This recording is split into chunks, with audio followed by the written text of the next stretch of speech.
Hello and welcome to The Frame. We start with the Framingham City Council's meeting from this Tuesday, March 17th, as the group heard updates on local equity practices while looking to chart a path forward.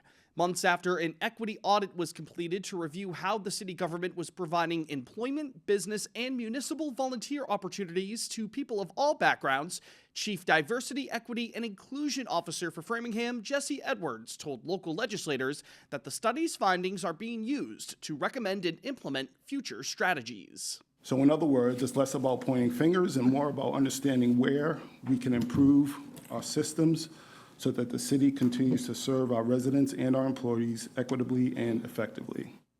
Among some of the suggestions outlined by Edwards this week included collecting demographic data on vendors and contractors that do business with the city, utilizing non-traditional tools like social media to attract and retain diverse talent, increase outreach efforts to encourage folks from across the community to take part in volunteer boards or committees, and expanding opportunities for trade school programs with partners such as Keefe Tech. Edwards was not able to pinpoint specifically when some of these concrete developments would be implemented during the City Council's meeting. District 4 Councilor Michael Cannon wished that more results had been presented, though Tracy Bryant of District 9 commended the progress made thus far, while adding her belief that equity progress takes time. I thought there would be more deliverables, more data, more of a, this is what we've done so far, this is what the community's gaining for it, but I have more questions than I have answers. I'm not seeing anything that we probably shouldn't have known just by running the city enterprise. How long is it going to take? As long as it takes. And this is one of those things that's ongoing. It's part of the lifeblood of any community. Edwards noted he's set to meet with Mayor Charlie Sisitsky and other local officials next month to continue talks on this diversity, equity, and inclusion topic. Meanwhile, the Framingham Zoning Board of Appeals has ruled that a proposal for dozens of housing units at a land plot along Salem End Road is not eligible for Dover Amendment protection.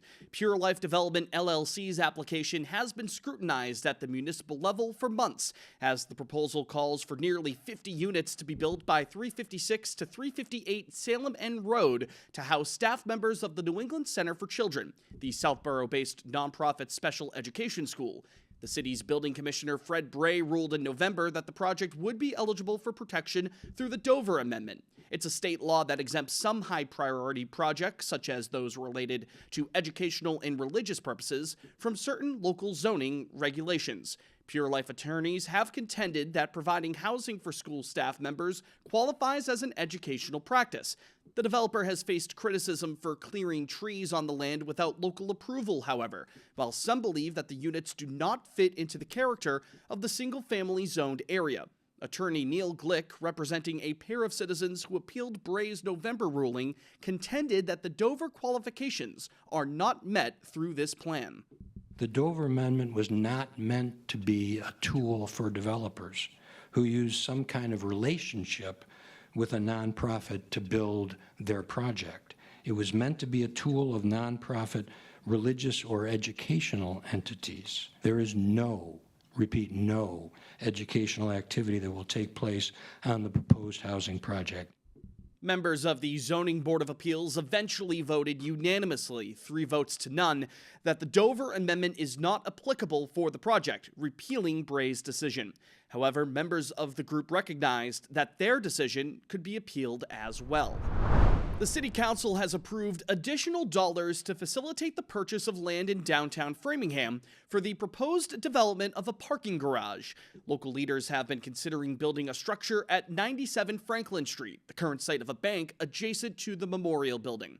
While the idea of building a 430-spot garage directly behind City Hall was initially pondered, officials are now considering a 605-space garage for the area. The negotiated sale price for 97 Franklin is about $2.7 million. The City Council initially allowed $1.5 million for the purchase of 200 Concord Street back in 2024, while Mayor Sisitsky noted additional dollars have become available thanks to a state grant for the project to create a new regional emergency dispatch center at 188 Concord. The City Council approved the remaining $1.2 million appropriation to buy 97 Franklin this week. Officials expect the property to be officially acquired in May before construction starts in October of 2027. Building the 5-floor garage is currently projected to take a year. More details on those developments, along with all of the top stories we cover each week, can be found on our website, www.theframe.news. We've got full written articles there, plus feature pieces we've completed across the community, as well as a calendar filled with upcoming local events. Subscribe to our email newsletter, too, to make sure that you're always in the loop with Framingham News in focus. Some more municipal notes for you now.